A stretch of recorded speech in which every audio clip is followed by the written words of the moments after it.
unti-unti, dito ako natatouch. At ito kailangan ko sabihin, huwag sabihin na madrama or huwag sabihin na, kwela lang yan. Alam mo, ang daming sumusulat sa akin, nagme-message sa akin na, ma'am, maliit lang po ang sweldo ko.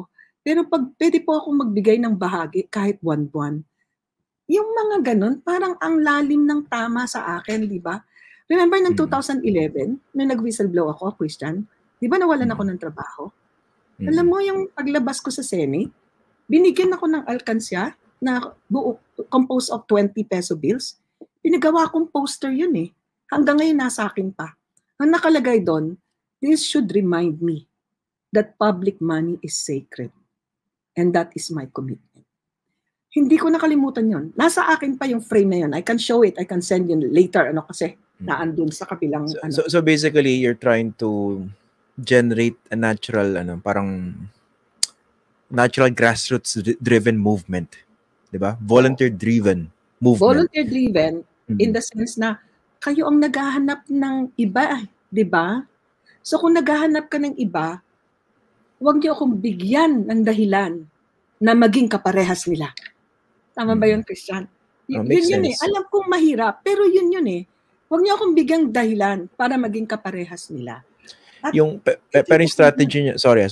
Kasi kailangan makilala muna kayo, no? May sinasabi sila dyan, yung strategist na si Alan Herman, awareness to choice. Bago kayo piliin o mag-decide yung importante na piliin kayo, dapat aware muna sila na tumatakbo kayo kung sino sa Heidi Mendoza. Ang kalaban nyo, mga almost 100% yung awareness, diba? Pag-uusapan natin, yung mga Tulfo. Hindi naman sila siguro necessarily mga pinakamagagaling at pinaka-competent na kandidato. Pero aware ng mga tao at naniniwala siguro dun sa kanilang public persona or media creation or construct, whatever that is. So yun ang mga kalaban nyo, mga Bong Revilla. Paano yun? Sapat ba yung pagpapakilala nyo using Facebook? Mulat ako doon using Facebook, at eto nga yung nakakatawa eh. May message lang ang anak ko, Mama, you're trending sa Twitter. Unfortunately, wala akong Twitter. Diba? Tapos sabi niya, meron ka bang isa? TikTok? Sabi ko wala rin. So ginawan pa lang ng account. Pero what is pushing me harder? Ito yung mga sulat na nagsasabing willing po ako magbigay kahit maliit na amount sa buwan-buwan kong sweldo. Kasi hindi ko kayang bitawan yun eh. Karang sa akin, for the sake of this, sige. Now, ang challenge ko, kung yung maliliit at mahihirap na nagsasabing willing akong mag-ambag kahit konting amount ng sweldo ko buwan-buwan, i-challenge natin yung may malalaking pera. Di ba? Gusto nyo ng future. Gusto nyo ng kakaibang kandidato.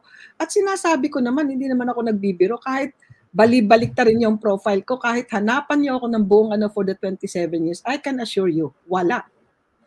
Unless na lang manggawa kayo. Pero ready rin ako kung anong gagawin nyo kasi alam kong wala. So parang sa akin, it's a volunteer-driven Anong una kong ginawa? Binuo ko yung social media ko. Ito lang yung kailangan kong sabihin. Looks like kahit na sinabi kong Sunday lang akong nag-decide, parang providential, parang ipinrepair ka all throughout those years. Like for example, I've been very active dun sa fight against disinformation. So meron akong social media support group.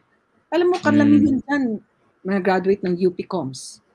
Meron din sa Ateneo, meron din sa PUP. Wala tayong biases sa mga eskwelahan, na noon pa natin kasama. Ang hiya ko na nga lang, sabi ko nga, nahiya ako sa inyo kasi baka sabihin nyo, kaya ako sumali para gamitin ko kayo. Pero nakita nyo naman yung mga pagsasama natin. And I think na in-emphasize ko ulit, kung ako man ay humingi ng tulong sa inyo, ito ay dahil kasama ko kayong naniniwala na kailangan natin karito. It's not about my fight. This is not my fight. This is the fight of every Filipino, di ba? So isa yon, may social media group ako. Tapos you wouldn't be surprised. Natulog lang ako ng 2 oras, parang 3 group na yung volunteers for Heidi Mendoza for senators. Pero pinapaalis ko yung senator na pangalan. Kasi Christian ako, kahit mag-senator ako, I do not want the name senator before my name. Dahil natetense ako kapag naririnig ko yan. Gusto ko na lang, di ba lagi ko sinasabi, huwag madam, huwag com. Kasi automatic, iisipin ko agad yung responsibilidad. So there are 3 groups right now who volunteered. Sila na yung nagbigay ng structure. Kailangan ma'am, meron kang political officer, meron kang campaign manager, meron kang PR. Meron na rin tinatawag na packaging, di ba? Kaya nga nagbibiro ako. Ang sabi, kailangan daw maging sweet ako. Sabi ko, epic failure yan. Paglakad pa lang, bara-barabay na. Di ba? At ayoko nga na pinapackage. Gusto ko yung totoo lang. Kailangan ko yan ang natural na Heidi Mendoza, yung nadidinig na papanood nyo ngayon. So, pero tingnan mo, pagka-post ko nun, may gumawa ka agad ng tula. Tapos sabi ko, i-post niyo po to, sumulat po ako ng tula.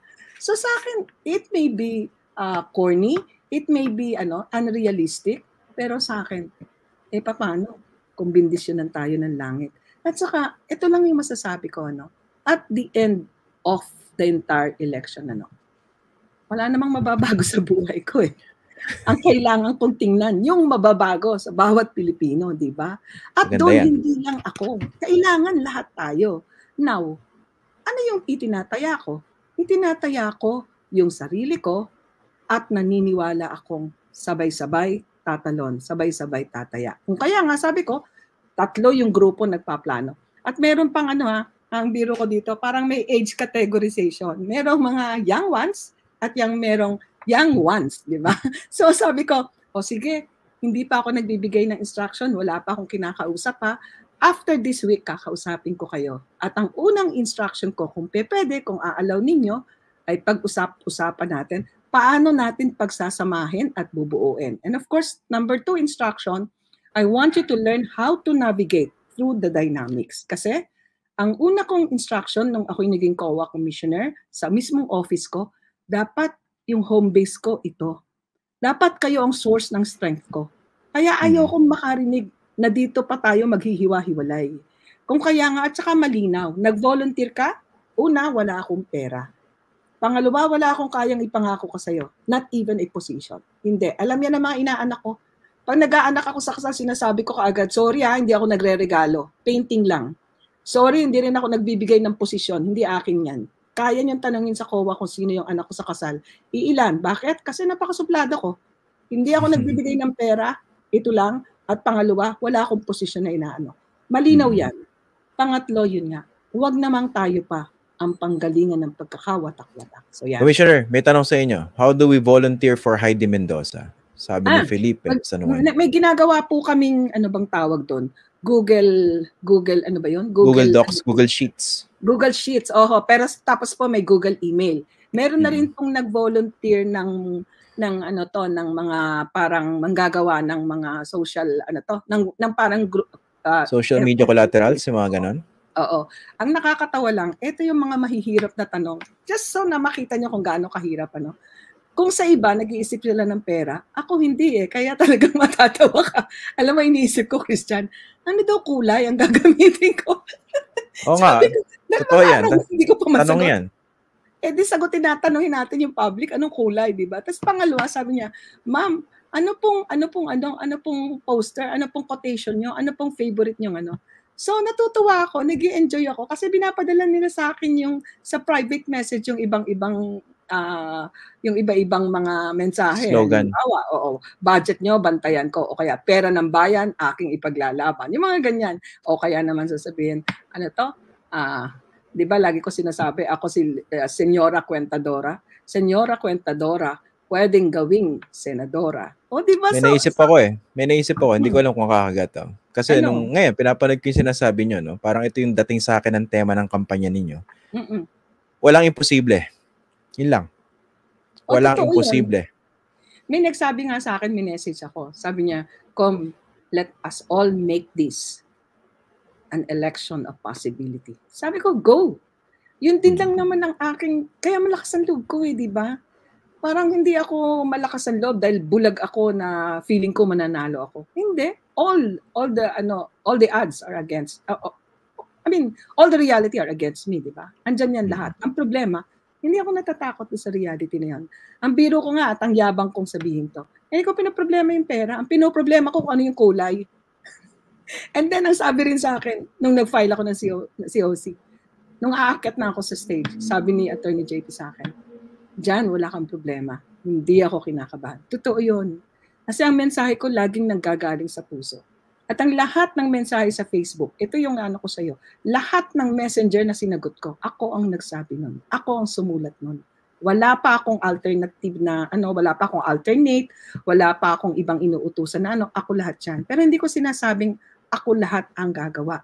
Ang sinasabi ko lang, kung totoo na volunteerism ito, kayo ang mag-isip sa akin. Kayo mag-isip ng aking isusuot. Kayo mag-isip ng mensahe. Pero ito na mga advantage ko. Marunong akong maggawa ng mensahe dahil always konektado ako sa puso ko. Malinaw 'yon. Hindi taksil ang puso ko eh. Kaya andali ko magmensahe. Kaya basang-basa niyo sa mukha ko. Basang-basa niyo sa history ko kung ano yung mensahe ng puso ko. Yun ang gagamitin ko sa eleksyon. Kung sasabihin niyang wala akong pera, paano ako mananalo, ang mahalaga, ipinakita ko na po sa inyo. Hinubaran ko na po kung sino ako.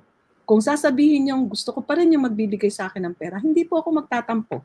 Pumili ka kayo, mananahimik na ako. So after all this election, matalo tayo, hindi po ako malulungkot. Yan po ang unang tinanong ng kapatid ko eh. Baka mamaya ma-depress ka, baka mamaya malungkot ka. Kasi ko hindi, alam mo kung bakit?